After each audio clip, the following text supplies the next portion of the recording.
сіздерге мен Аридол, бүгін сіздермен бірге Butter Slime жасаймын, және де бұны көп адам менен сұрады, және де мен істейтін боламын. Және де бізге осындай клей керек. Клей вода алсаңыздар болады, әрине.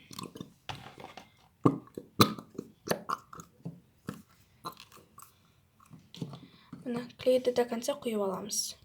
Біз ыдысымызды дұрыстап тазалап алу үшін ыдысымыздың ішіне су құямыз кішкене, және де бетін жауып араластырамыз. Достар, бағана тоник емес, оның ішіне кәдімгі су, және де бұның бәрін араластырып аламыз. Міне ішін тазалап алдық, және де біз келесі крем қосамыз. Міне достар, біз кішкене крем қостық, енді крахмал қосамыз. Міне осынша қостық, достар.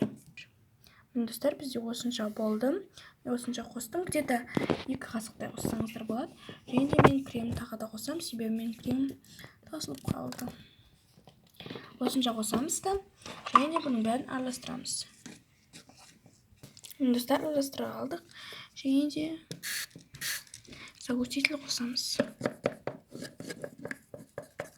Достар, біз крахмалымызды густой болғанша қосамыз, яғни қоюланғанша біз қоса береміз крахмалды. Міне біз қоюланды, енді біз борный кислотаны қоса берсек болады деген сөз. Енді кішкене сода қосамыз. Енді бұның бәрін араластырамыз.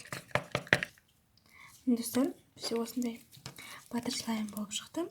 Мен неге екенін білмеймін, соңғы кездері осы ақ түсті өте жақсы көріп кеттім, және де красымен ешқандай слайм бояғым келмейді. Вау, достар, мына шынымен де өте күшті Butter Slime болды. Вау. Крахмал қосыңыздар, достар, өте күшті болады. Мынау енді нағыз Butter Slime, достар. Вау, достар, бұл слаймға мен кәдімгідей ашық болдым десем де болады. Өте күшті. Флаффи сияқты енді қатты қатырламайды, бірақ өзі сондай бол керек. Вау, кәдімгідей матовый, достар. Өте керемет, сіздерге де кеңес беремін. Осы слайм жасап көруге өздеріңіз таңғаласыздар, достар.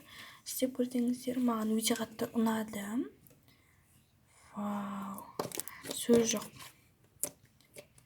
Бірақ мен одан алдын Butter Slime жасағанда мен бұндай болып шыққан жоқ еді. Білмеймін, мынау бірақ кәдімгідей матовый, өте керемет, достар. Ал егер де сіздерге видео ұнаса, лайк басып, комментарий қалдырып, және де менің каналыма жазылуды ұмытпаңыздар, достар. Ал алда өте көп қызықтары болады, және де соларды өткізіп алмаңыздар, достар. Сіздерге видео ұнады деген ойдамын. Ал сіздермен бірге болған мен Аридол, келесі кездескенше сау болыңыздар.